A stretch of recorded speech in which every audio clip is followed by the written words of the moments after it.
السلام عليكم.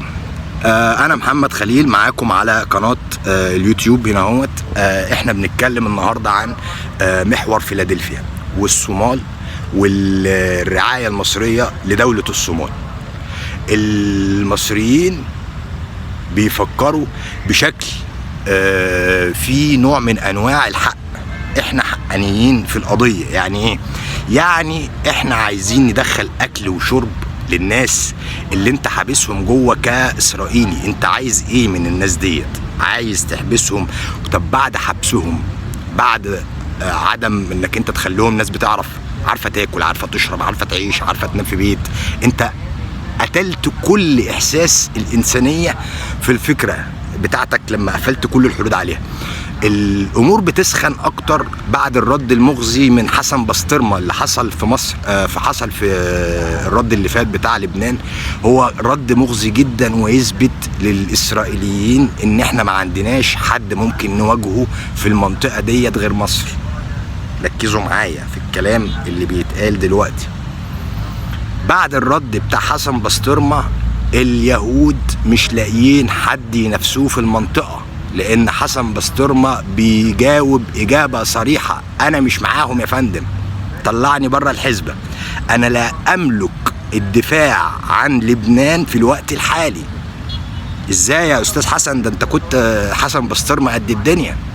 يقول لحضرتك انا ما عنديش اقوى من الرد اللي انا رديته. بمعنى ادق، هي رساله من حسن بسطرمه لليهود ان احنا مش معاكم، مش هندخل المعركه دي، سيبوكم مننا، احنا مش عايزين ندخل فيها، احنا عايزينكم تطلعوا انتوا على مصر وتستفزوها وتفهموها ان احنا ناس اي كلام، وانتوا يا مصريين بقى اللي شادين حيلكم اعملوا معانا القصه، اعملوا معانا الحوارات واعملوا معانا اللي انتوا عايزينه كله على محور فيلادلفيا. فهي باينه ان هو ليه النهارده شد حيله عليك في محور فيلادلفيا، لان الجبهه اللي كانت المفروض تكون مفتوحه لينا الفتره اللي فاتت مع لبنان ومع ايران، كل الناس ديت قفلت بيبانها وقالت احنا مش جايين، ده احنا ناس اولاد الاصل وما عندناش ذمه ولا دين ومش هنتعامل معاكم، احنا سايبينكم تعملوا اللي انتوا عايزينه وتبرطعوا زي ما انتوا عايزين. فما بقاش باقي في المنطقه غير شنب واحد، هو الشنب المصري. فانا دلوقتي قدام مواجهه مع الاسرائيليين، خلينا واضحين كده، الموضوع بقى واضح كده، الموضوع بقى واضح جدا. كمان الاسرائيليين النهارده تسخينهم على محور فيلادلفيا لانه ما لقاش حد يواجهه في الناحيه الثانيه. طيب ايه اللي هيحصل في النهايه بتاعت محور فيلادلفيا؟ المحور دوت وراه اطماع، وهي سيناء. سيناء وراها رجال، والا كانوا زمانهم دخلوها من 6-7 شهور فاتوا. سيناء وراها رجال، يعني عايز اقول لكم بتاكل اللحمه نيه. فالفكره بتاعت ان انت تدخل على محور فيلادلفيا فانت لسه في المنطقه المسموحه، انما حبه رمل واحده من سيناء انت هتقابل طوفان وعاصفه من الغضب مهيئه من القياده بتاعت الدوله. انت هنا تعديت بقى ايه؟ خطك الاحمر اللي هو لا يمكن الاجتزاء، يعني لا يمكن اعديه. انا كقائد كعبد الفتاح السيسي او كرئيس عبد الفتاح السيسي اتعدى الخط ده؟ انا مش هعرف اتعداه. انا نفسي كده هصبح خائن ليك، انا هصبح جزء من كيانك انت ساعتها، وبالدليل وبالاثبات القاطع. فالفكره ديت فكره مستحيله، انما هو عمال يلخلخ في ان هو يهز هيبه الدوله. انا بعمل لك اسفلت، انا بعمل لك مش عارف، بحط لك، بفتح لك السياج اللي ما بين مصر وما بين محور فيلادلفيا، انا عمال استفز فيك علشان خاطر تطلع لي بكلمه مفيده. عايز اسمع منك كلمه مفيده. والرد المصري رد غامض، مش لا، الرد المصري رد غامض جدا. خد بالك من فرق الرد الغامض والفرق ان هو خايف، فرق كبير. ليه المصريين غامضين؟ لان انا مش عايز حرب، انا مش عايز حرب، وعايزك انت اللي تبدأ الحرب. انا عايز اشحلك الخلاصة بتاعت المصريين الجدعان، لان في لحظة ان انا هثبت ان انت انسان معتدي على ارضي، انا لو حشدت انا هشحت بال 40 مليون، هشحت ارقام مهوله، هعمل لك حاجات هتجننك، هخليك ما تعرفش تعيش بقى في سلام فعلا. لو انت فاكر ان انت دلوقتي مش عايش في سلام، لا انا اللي هعرفك يعني ايه السلام دوت مختفي. انا اللي هعرفك يعني ايه السلام دوت في حاله زوال، هخليك بقى تشوف في السواد الاسود.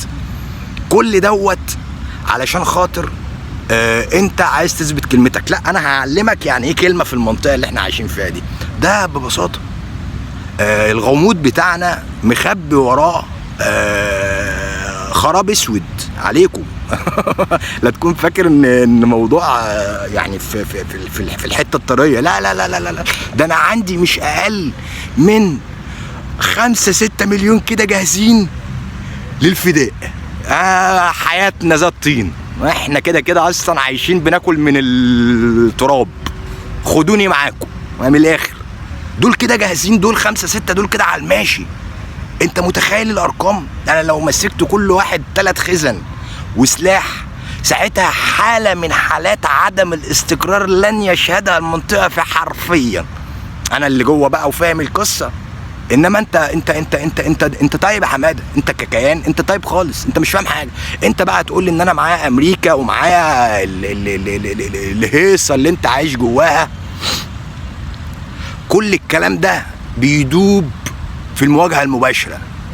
يعني ايه؟ يعني افغانستان لا تملك حتى طائرات، لا تملك حتى اسلحه، يعني هم اسلحتهم خفيفه. وايه اللي حصل؟ دابوا في المواجهه المباشره افغانستان وامريكا. خد بالك من الاسمين، دوله في منتهى العقل مفيش، ودوله في منتهى قمه العقليات يا عم. وعندك بقى نوويه وذريه والبتنجانيه وعندك كل حاجه، بس عندك الحقيقه انت اللي خسرت، لانك انت في المواجهه المباشره زيرو. هتبدا بقى تجيبني، طب ما انا عندي برضو في المواجهه الغير مباشره عندي اشياء كلها مستخبيه. احنا برضو لازم نبقى واضحين. فالقصه بتاعت المحور فيلادلفيا هي قصه من يثبت الحق. انا راجل بتكلم ان انا عايز اكل الناس اللي جوه، وعايز اشربهم، وعايز اخليهم يعيشوا عيشه نظيفه. ده قصتي كلها. انت قصتك بقى ان انت عايز تثبت الامان، والناس اللي عندك المغتصبين للارض. هو في النهايه انت برضو، ما انت ليه مش انت عندك ذاكره زباله ليه؟ ان انت تعتبر حاجه ما كانتش موجوده، وانت فرضت نفسك عليها المنطقه ديت بس عشان خاطر انت معاك ماما امريكا. بس هي دي الفكره كلها.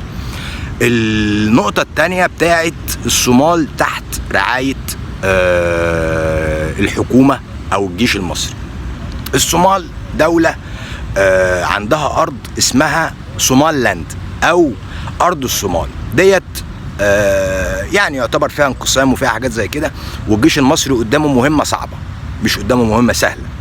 الأمور اللي بتحصل من الجيش المصري أو اللي هتحصل من الجيش المصري هناك هو فقط منع اثيوبيا من امتلاك طموحها على البحر المتوسط. لكن المسؤول عن حماية الأرض الصومالية هيكون الصوماليين نفسهم بمشاركة مصرية، مثلا في المخططات، في الخبرة، في الحاجات اللي هي اعمل ايه في الحتة ديت، ازاي تاخد الحتة ديت، ازاي تضرب الحتة ديت، ازاي تفرض الأمان في الحتة ديت.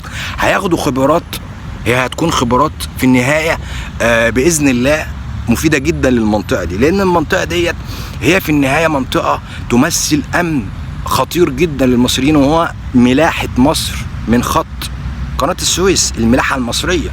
فأنا أتمنى إن الموضوع يكون مفهوش تكلفة كبيرة، وتكون الخبرة المصرية تزيد. أنا أحب يبان شكلي خسران، ولكن أنا مستفيد.